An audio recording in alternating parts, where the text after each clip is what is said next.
guys, Jill here, and today I'm going to show you how I made this tag, and I used almost exclusively Tim Holtz products on this.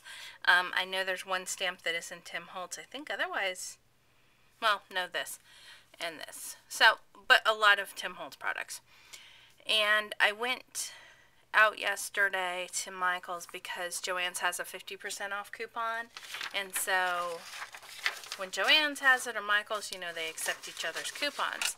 So I went to Michael's specifically to get one of the, this is the visual artistry collection, and it's called Seamless Experience, right? Yeah. And it has these stamps on it, as well as the spool.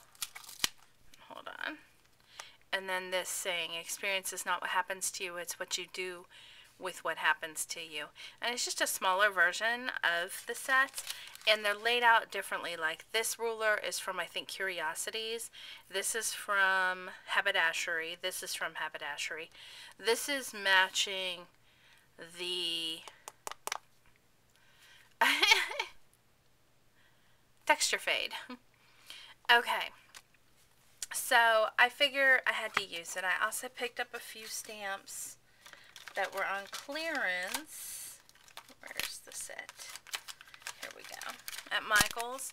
And it's the Ditto stamps from Studio G, and they were $3. And they have the two sayings and the frame in them. Well, the frame happens to perfectly fit this saying that I got yesterday. Didn't plan it. That kind of stuff doesn't normally happen to me, so I was really happy. So I'm going to go through and show you the steps involved in making this tag. Sorry if it gets a little lengthy here, but I know a lot of you said that you would rather me show you how I do a tag than explain to you, or a card or whatever. Okay, so I've got a ton of stuff out here on my desk, so you guys are going to have to bear with me. Okay, so first I start with a Tim Holtz number 8 tag. Now you could use a manila folder and cut it out with the number 8 tag die. You could start with paper, you know, it's limitless, but this paper piece right here is from the number 8 tag die, which of course exactly matches the actual tags. And then I use the little reinforcer, so again, you could even just use some manila folders. I used one on the back piece that my husband had gotten and it was written on, so I just used part of it. Okay, so we're working with just a limited color palette here. We're going to use Victorian Velvet, and we're going to use good old Tim Holtz project technique here with the Ink Essentials tool, as well as the blending foams, and just rub that on your ink pad. And then I'm using a non-stick craft sheet, and I want a nice even color. So what I do is I start off of the mat and pull my color in, because if you just slap it down, you know you're going to end up with this shape. And then I put a little bit down here in the corner. Okay. Then we're going to move on to another one of my favorites, Bundled Sage. Pick up some more color, pull it onto that tag and blend it out. And this all depends how much you have to blend as to how well inked your pads are. Like the Bundled Sage has a bunch of color on it. Makes it easier to work with. So if you don't want these tearing too much, I mean they're going to tear because they're coming onto the paper. But if you don't want them to tear too much, then be sure to keep your pads well inked. Then we're going to put some Stormy Sky right here.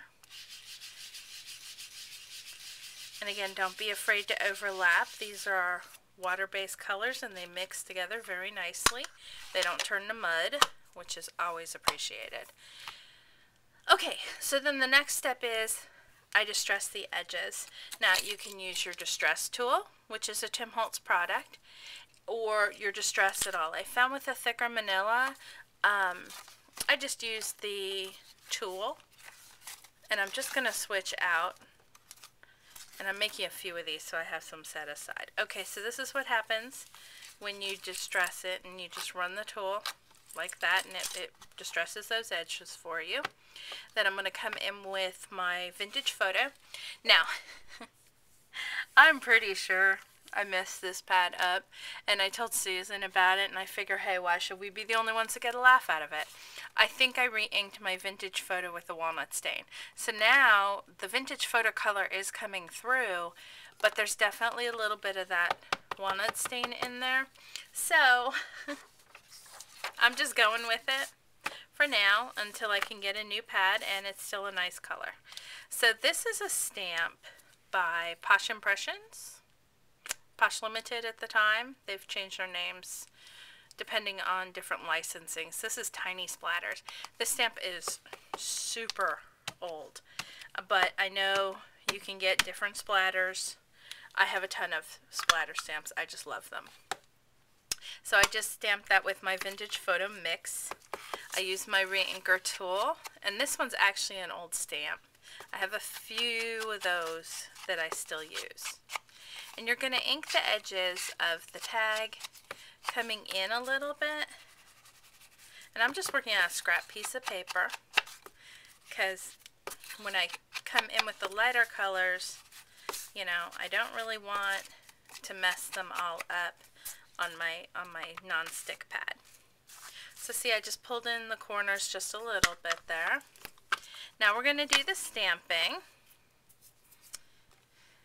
of the focal images, okay, and I'm using archival ink, jet black. Now Susan, here's what I'm talking about when I tell you I have the old style pads. This is what they used to look like.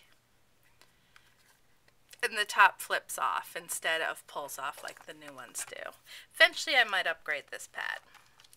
Okay, so I'm using my grid blocks, which I know a lot of you asked me about them. They're thin, and I wasn't so sure, but I absolutely love them.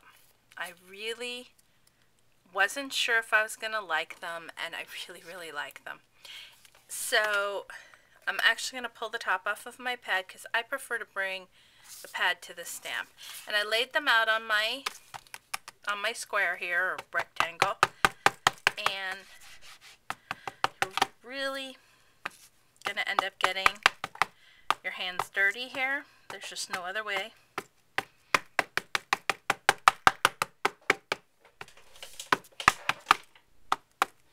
Okay, so give it a good inking, and the nice thing about this dress is it's worn looking, so if you don't happen to get it perfect, no biggie. And you especially want to work on a piece of scrap paper with this, because this black is very permanent. Sorry, gonna probably get my head in there, but... And then I just like to give pressure with my fingertips, as opposed to my whole hand, because that spreads the stamp more. But just with my fingertips, make sure I get a clear impression. Okay, see, I didn't right here. No biggie. Because we're going to be adding layers and layers to this. You can come in with a black marker if you wanted, if that bothered you. Really doesn't bother me, because again, the stamp is worn. So now we're going to come in with some of the little spools. And see, I do need a new pad because I don't know if you can see, but mine's bowed in the middle. And so, just because of that, I'll rub it all over the pad. Okay, so I'm going to stamp a spool up here. Well, see? How well did that work out? Right there. Looks like I left a spot for it, huh? And right here. And the other thing I like about these grid blocks is they're so easy to store. Okay. So to get this guy on there, I just lay it down. I'm always tempted to put it straight onto the block, but if you lay it down, it goes where it should, which means you're going to get your stamp straight if it's something that it matters. This doesn't matter if it went on crooked. And I'm just going to run some stitches down here. And actually, this stitching is what really drew me to this set. Okay, so I can't believe it. We ended up using every stamp in the set for this project. Okay, so now we've done the stamping on this itself. I also, where did I put them? I also stamped up a few extras for the back, and again, manila folder with the new Studio G stamp and the stamp from that set. Okay, and I distressed it the exact same way, identical, so that it looks the same on the back and the front. Then let's go ahead on to the stains, which are really fun to work with. So, as you know, these colors that I'm working with, Stormy Sky, Bundled Sage, and Victorian Velvet, are not out yet. I can now say something because I wasn't sure, but it's posted on the Ranger, you know, back-end site for teachers and wholesalers and that they're coming out with the new stains, but they're filling in all 24 of the stains. So you're going to have the full 36 available to you, as well as a white one. So I'm really excited about that. Looking forward to getting my hands on those so my colors will match up. But for now, we're working with what we have. So all I did was I took some of the Craft Glassine pages, and there's 36 of them in a packet, and then you just get a whole bunch of sheets of them, and this stuff is really cool. So you take your Craft Glassine. I cut out 3 of that tattered floral. You know, there's 4 on there. There's this shape, and then you're just going to crumple them in your hand, and you can run them all through at the same time. You can run through more than 3 if you want. And then they end up looking like this. And actually, I'm going to go to my craft pad for this part. Oh, here's that little guy. I put him aside. This one. Okay, so actually, let me just stick it on here so I don't lose it.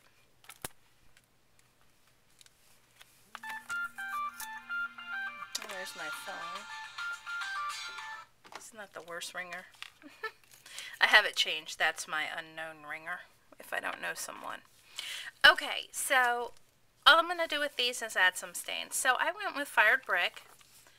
Again, what I have. They don't absorb a lot of the color, and that actually works to my advantage because look how bright that goes on. Peeled paint.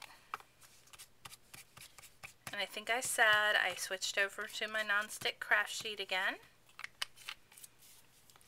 And faded jeans. I am so excited about the new colors coming out because those are like the Bundled Sage, the colors that I work with a lot. So those are going to be, you know, must-have purchase.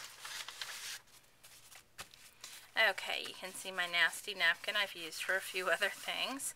And I really just kind of dab off any of the excess so it leaves that little hint of a color to it. Now there's other mediums you can use to get a deeper color, but this is the colors that I want. I want them light.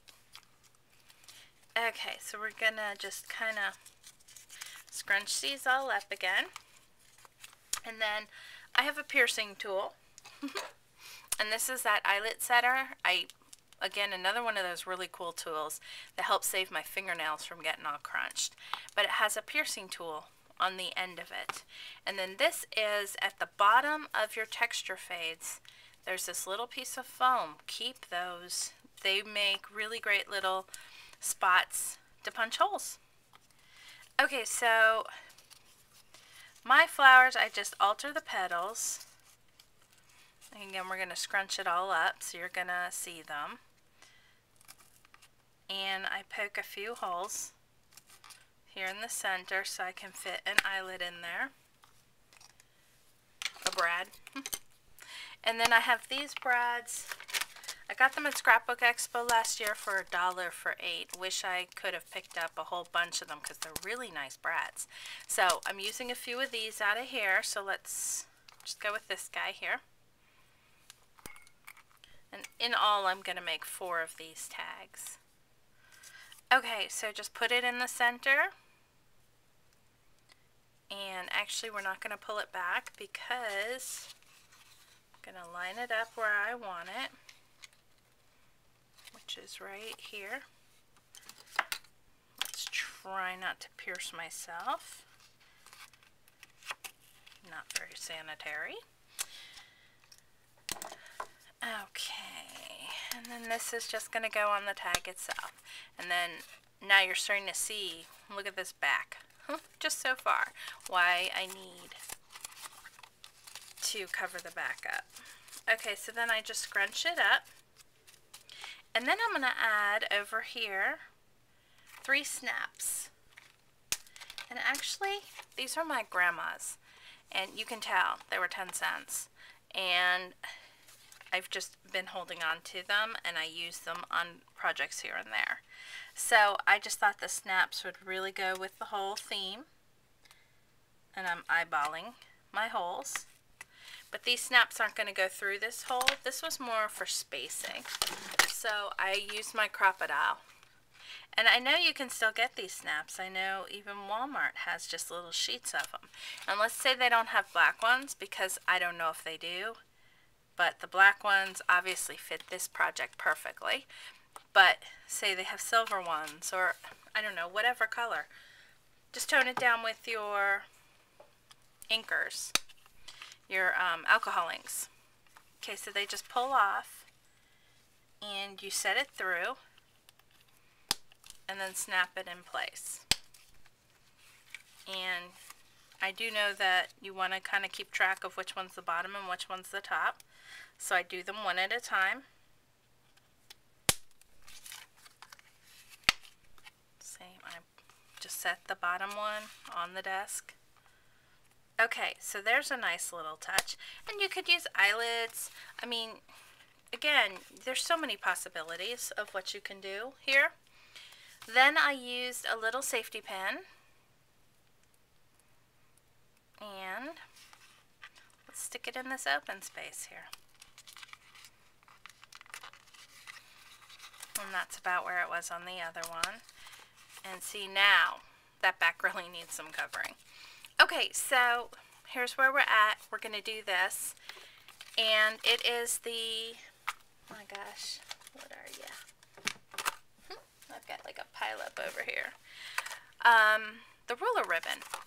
And I love this stuff. It's really thick, and I just cut down the little pieces I wanted, and I don't want it white. So I'm using tea dye and giving it a good brushing. And I know I've been telling you guys I was going to show you how I use these, so here's some of the uses. Then just come in on a few of the edges, maybe a spot here or there, you know, wherever you like it, and just rub it in. Try not to drop them, I guess. Okay, and that is vintage photo, of course. That one's always a given with me.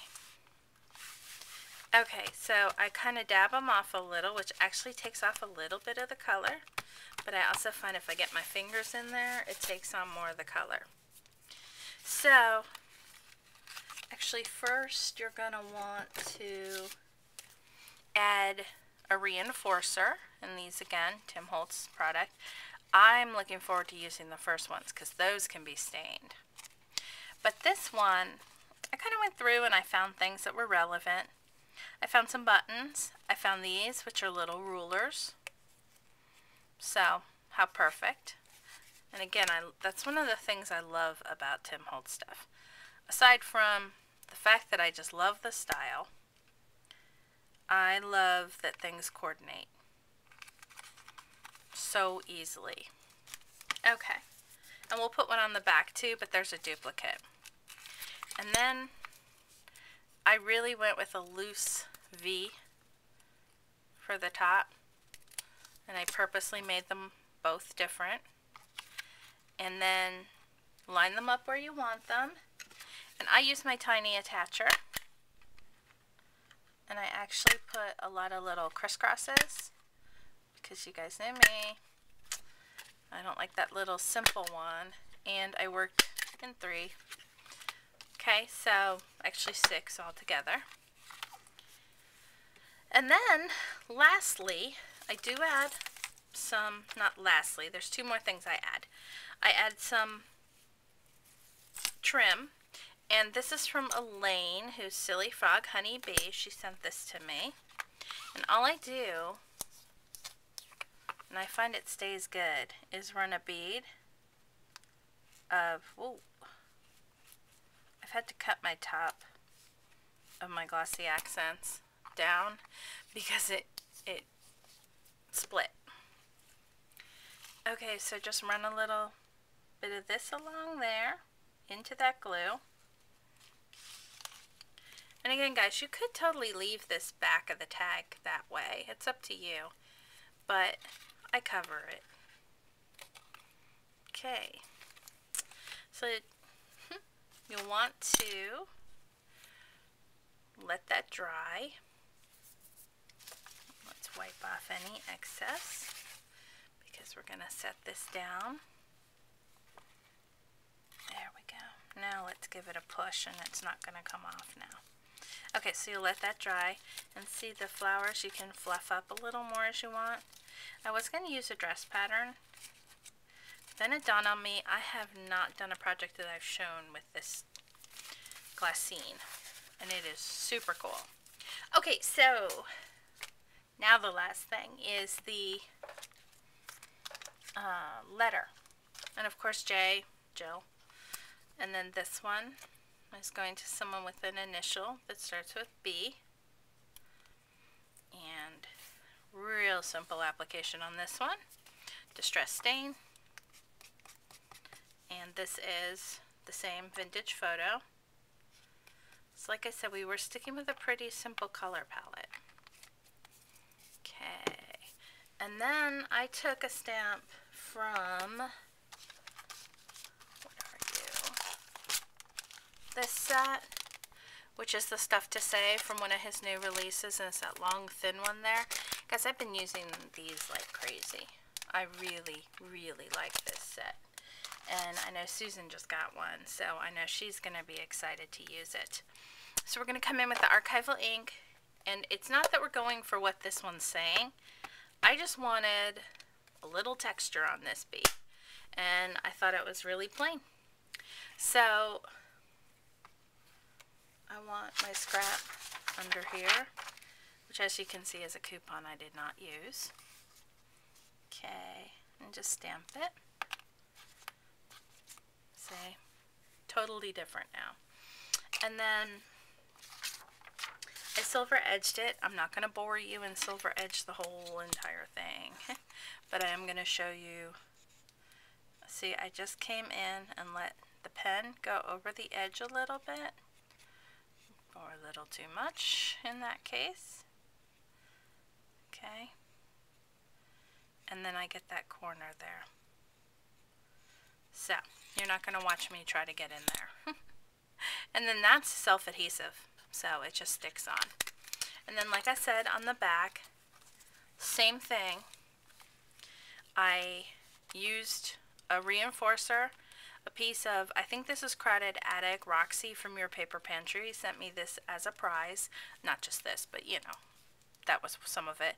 This stamp that I showed you, along with the greeting stamp from that new visual artistry set. And then another thing I wanted to mention, because if you've stuck with me this long, this is a long video. They have some of these at Michael's. They're not as good of a deal. If you can get the full set, get the full set. If you can't get your hands on it though, the Michael's set I'm sure is a good one. So, and did I mention that these are Tattered Angels, the alpha that I'm working with, the inside of those frames. Okay, so there you have it, the front and back of that tag, and I hope you liked it, and I'm trying to do more tutorials for you guys, so just let me know what you're looking for, like you did before, and I'm trying to work off of that list. So have a great day, and thanks for watching.